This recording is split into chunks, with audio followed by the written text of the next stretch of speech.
Wahyu Widayat, selamat petang Abah. Selamat petang, Mbak Audrey. Abah sudah melihat ada runutan CCTV di rumah pribadi Verdi Sambo. Apa yang pertama kali Abah lihat dan soroti?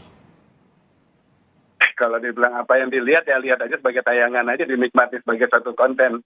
Pertama, saya bukan menjadi saksi ahli yang untuk menganalisa. Kedua, kita juga tidak tahu sumber datanya ini dari mana sampai akhirnya bisa tayang konten seperti itu, ya. Dan kemudian ketiga, tidak ketahuan siapa yang merangkaikan. Nah, dengan demikian, jadi kalau kita melihat satu konten, ya udah, orang lain biasanya hanya mempercayai, oh ini begitu kejadiannya, gitu. Kalau saya, selalu bukan begitu. Saya kalau orang ngeliat konten-konten gini, saya selalu mikirnya bukan, oh begitu, tetapi Apa kok yang gitu dilihat? sih, gitu. Kalau saya ngeliat kok gitu sih. Kok Ya. gitu sih, ini apa nih maksudnya? Kok gitu sih gini. Jadi saya sedikit ceritakan, kalau kita melakukan digital forensik terhadap satu konten ini berbasis CCTV, itu ada hal yang selalu saya sharing kepada media yang saya istilahkan yang namanya 4R. Ya, rentang, reka, rangkai, dan runut. Simpelnya rentang adalah satu sumbu waktu, dari satu waktu sampai satu waktu. Kemudian reka kita melihat dari konten yang ada, kira-kira ini kejadiannya seperti apa. Ya, kira-kira dia ini kemana, dia ini dari mana, dia ini di mana, gitu, kayak gitu. Kemudian kita lakukan rangkai. Setelah kita reka, kita rangkai. Ini siapa yang duluan, habis ini kemana, habis ini kemana. Setelah kita rangkai, kemudian kita runut. Kita runut itu kita selidiki. Kira-kira dari kamera sini, kemudian kalau dia sampai kamera situ itu wajarnya berapa lama. Oke. Kemudian sampai di situ lagi berapa lama. Nah, dengan mengetahui konten seperti itu, maka akhirnya kita bisa mendapatkan gambaran yang jelas berdasarkan konten. Ya, saya harus menceritakan ini karena apa? Karena kita gini, kalau seorang misalnya saksi ahli ya, memeriksa kayak gini, dia itu tidak boleh punya rasa iba. Dia itu tidak boleh mengerti hukum. Dia itu tidak boleh mengenal sama yang pelakunya. Oke. Dan kemudian dia tidak boleh mengikuti segala aktivitasnya. Kenapa tujuannya? Agar apa yang dianalisa itu menjadi objektif. Jadi pikirannya Tidak harus bebas terlepas dulu ya, Bah ya? Betul. Oke. Jadi dia bisa menceritakan berdasarkan apa yang dia lihat. Tetapi saat dia mempercayai, mendengar berita, kemudian mendapatkan berita acara, Oke. kemudian dari news dari mana dia mendengar semua Baik. kisah-kisah, Nah. otomatis akan terpengaruh. Nah, itu yang akhirnya bisa mengganggu gitu. Oke, Abah, kita berbicara dulu dari 4R, rentang. Ada terakhir Yosua 1548 masih di rumah Verdi Sambo. Kemudian di 17.10 Verdi Sambo tinggalin rumah, 17.23 Putri kembali tapi dengan berganti pakaian. Artinya ada 13 menit yang tidak diketahui melakukan apa, tapi kemudian pulang-pulang justru hanya ada istri Verdi Sambo tanpa ada Yosua, dan istri Verdi Sambo juga sudah berganti pakaian. Sekarang kita coba gunakan waktu tersebut 13 menit ya, itu untuk pergi keluar, starter mobil, kemudian keluar sampai di ujung, kemudian masuk ke satu tempat, setelah masuk ke satu tempat, berganti baju dulu, setelah ganti baju, kemudian balik lagi, masuk lagi ke rumah di sini. Apakah betul bisa 13 menit itu dilakukan? Ya, coba aja itu, nah itu yang dibilang reka. Coba betul nggak yang bersangkutan memang bisa melakukan ini? Bisa direkayasa itu waktunya maksudnya, Bang? Bukan Abah. gitu ya, gini, kalau saya kan nggak boleh ngomong waktunya direkayasa, kita Oke. tinggal ngelit biar orang hukum yang menilai. Tetapi dalam konten kita selalu masuk logika apa enggak gitu loh. Saya simpelnya begitu. Oke. Kan saya kan nggak boleh menuduh bahwa ada satu ada rekayasa kan. Tetapi sekarang dari pembuktian ini kita bisa ketahui bahwa dengan rentang yang tersebut, apa yang dilakukan seorang putri keluar hanya untuk ganti baju kemudian balik lagi gitu dengan waktu hanya 13 menit. Is that all? Gitu. Ya kan? Sementara kalau kita bilang setelah masuk ke rumahnya yang kan berarti misalnya dia ke rumah dinas ya, dari situ. Terus dia masuk Kan tidak, itu, jaraknya tidak jauh tuh. walaupun tidak jauh, buka gerbang dulu, masuk ke dalam, kemudian ganti baju. Mau ganti baju untuk apa nih? Setelah ganti baju, akhirnya pulang lagi, naik mobil lagi, bilang sama supirnya, mau berangkat lagi, pulang lagi ke sini. Nah, waktu yang seperti itu yang kita mesti melihat. Jadi akhirnya pergi ke sana hanya untuk ganti baju, what for? Gitu kan? Yang menjadi pertanyaan. Nah, itu satu. Umpamanya kita kalau mau merangkai yang lain, mau ya ngerangkai yang lain dari Magelang sampai ke sini. Dibilang ada kejadian sesuatu yang negatif di Magelang gitu kan, sesuatu yang melecehkan martabat lah gitu di Magelang. Sampai ke sini itu satu kendaraan, seseorang yang sudah melecehkan martabat dengan pangkatnya itu adalah 10 tingkat di bawah suaminya, berani melecehkan martabat, tapi kemudian bisa semobil dari Magelang sampai Jakarta, dan kemudian di Magelang sampai Jakarta udah turun sampai rumahnya dia bersama. Ada yang bilang, nggak bersama, dia sama yang lain. Saya kasih lihat, silahkan semua pada pantau CCTV-nya, itu kelihatan saat mobil tersebut, mobil Putri itu masuk ke dalam, itu kelihatan dari balik kaca. Itu mobilnya nyampe. Pas mobilnya nyampe, Putri keluar nggak berapa lama, si brigadir dia juga keluar dari sana. Berarti memang satu mobil, kalau dengan analisa yang CCTV. Ya kan? Gitu. Berarti artinya itu adalah menguatkan bahwa tidak ada ya pelecehan yang katanya dilakukan. Gini, kalau dibilang tidak ada juga saya nggak bisa tahu, karena saya bilang kan pelecehannya itu tidak terbukti dalam CCTV yang di Magelang di mana. Tetapi sekarang saya bilang dari konten tersebut di sini ini yang bersangkutan adalah satu mobil antara Brigadir J dengan Putri gitu loh. Silakan sekarang pakar orang yang melakukan interogasi gitu ya, melacak kepada Putri yang bersangkutan apa betul setelah Anda dilecehkan ini masih masuk satu mobil dan itu on. Kan bukan orang telematika yang melakukan investigasi tersebut. Kita hanya membuktikan ini loh yang kelihatan masa begitu. Oke, jadi Abah mempertanyakan rentang 13 menit ini begitu ya. Nah, kemudian kita ke tadi runutan ceritanya ada tadi PCR, betul ternyata kan dilakukan kan sebelum pergi ke rumah dinas, ternyata ada dulu dilakukan PCR. Ada tadi kelihatan Yosua juga, ada Eliezer juga, ada Ibu Putri juga yang melakukan PCR. Yang dilihatnya Bah, kalau untuk runutnya?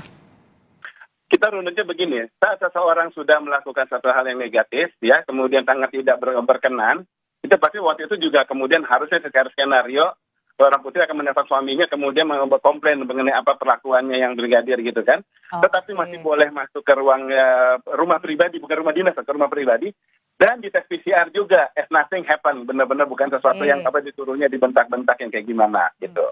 Nah, kita kemudian ngelihat sekarang kamera yang ada itu hanya merekam itu yang di garasi dengan kemudian yang ngadap ke ruang waktu PCR. Padahal satu yang namanya DVR ya, digital video recorder, biasanya itu either 2x2 jadi isinya 4 kamera atau 3x3 9 kamera atau 16 kamera gitu loh. Untuk seorang rumah jenderal logikanya minimal sih 9 kamera ya yang tersebar. Nah, harusnya 9 kamera tersebut itu ikut dianalisa dengan orang yang pakar digital forensik yang bersangkutan agar bisa mengetahui kira-kira dari kejadian di sini waktu misalnya si A masuk dari belakang, apakah betul memang dia dari luar ataukah sebetulnya dia keluar dari pintu depan kemudian masuk ke pintu belakang. Kan bisa harus dilihat seperti itu. Dan selain itu siapa lagi yang masuk ke ruangan tersebut. Kemudian selain itu siapa juga yang datang ke rumah dia dinasnya. Nah, informasi ini semuanya perlu diungkapkan. Gitu. Nah, setelah itu diungkapkan, kemudian bisa kelihatan akhirnya bisa dirunut rusaknya dari jam berapa. Kalau dibilang kemudian sengkat itu masih ada, berarti ada di 1-2 kamera, berarti harusnya ada di 7 kamera lainnya. Berarti ini ada kamera memang yang belum terbuka ya, memang kan belum diungkap semua ya, atau memang sudah diungkap tapi memang tidak dipublis atau gimana?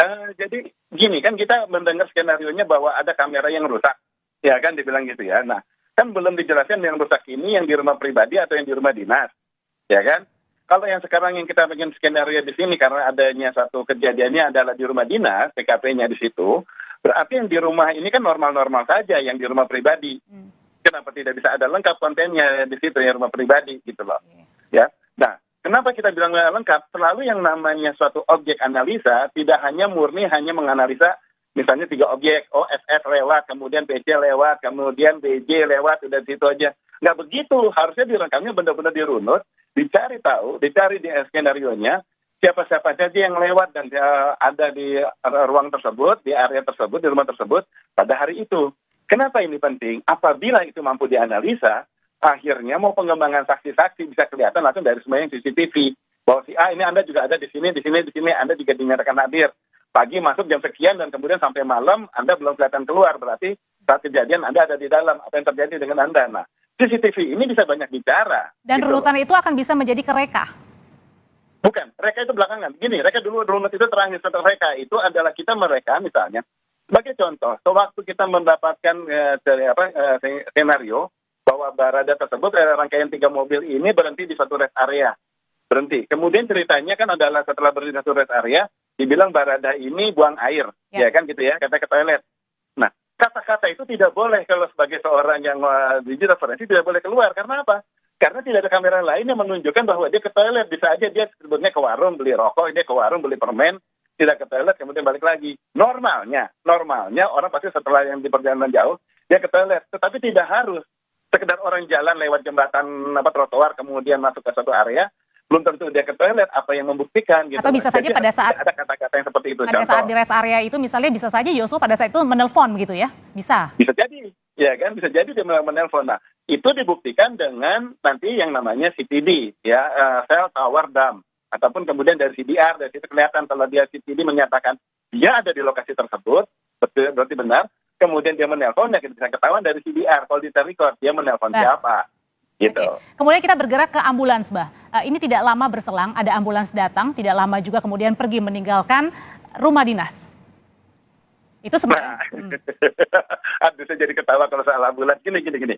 Soal ambulans, ya kita baru mendapatkan satu skenario, ambulans ada di suatu rekaman, dia lewat di suatu rumah, katanya rumah tetangga atau apa ya, lewat rangkaian ambulans, ke kanan, jeng. Nggak lama dia ke kiri, jeng. Oke, berarti kalau ke kanan dianggap ke rumahnya sana. Padahal belum tentu. Ya kan? Kemudian dia ke kiri, apakah dia benar untuk pergi? Berarti belum tentu, karena arah rumah dinas juga ke kiri. Gitu loh misalnya. Nah, ini si lokasi rumah tersebut itu harusnya bisa menceritakan dan mencitrakan. Yang mencitrakannya adalah bahwa memang benar 3 mobil di situ, kemudian menceritakan skenario-nya tidak hanya berbasis dengan 1-2 CCTV. Tetapi dengan rangkaian ini.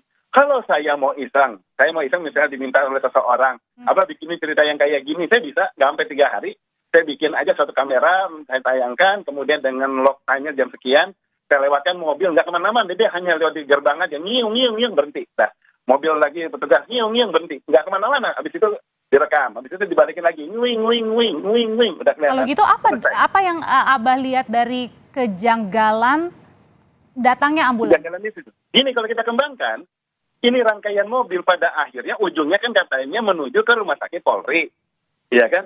Tetapi rekaman CCTV-nya hanya menunjukkan sampai di depan rumah sakit Polri saja. Padahal rumah sakit Polri itu kalau memang ada ambulan datang pasti dia akan berhenti di depan IGD.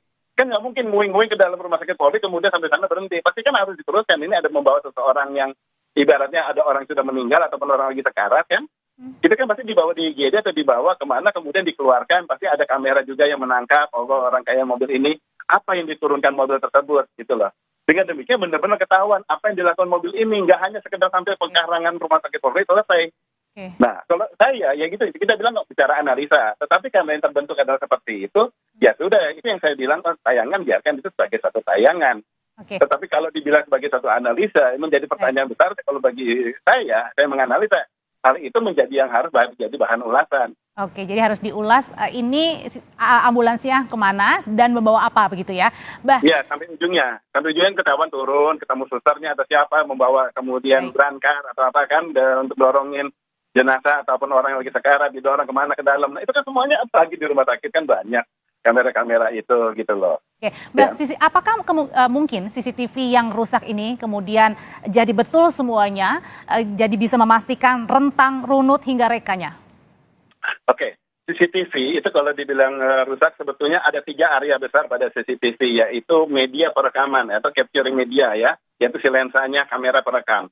Kemudian adanya media untuk controller. Controller itu dari distribusi kamera-kamera yang masuk, direkam, dimasukin ke dalam satu alat, ya, diterjemahkan menjadi satu istilahnya format-format video yang standar untuk kemudian disimpan. Nah, simpannya ada media lagi penyimpanan.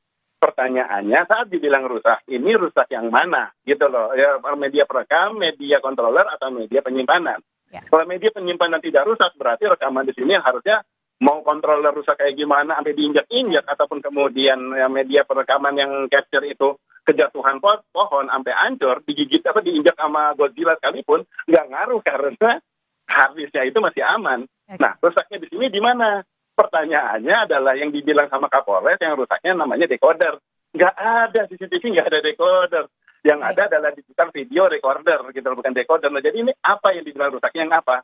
Yang itu saya bilang kalau ternyata adalah media penyimpanan yang rusak, itu perlu kita recover. Nah, saat itu kita bisa recover, akhirnya semuanya bisa keluar lagi, bisa tampil. Kecuali ada benar-benar ada satu area-area dari file itu sektor-sektornya yang rusak.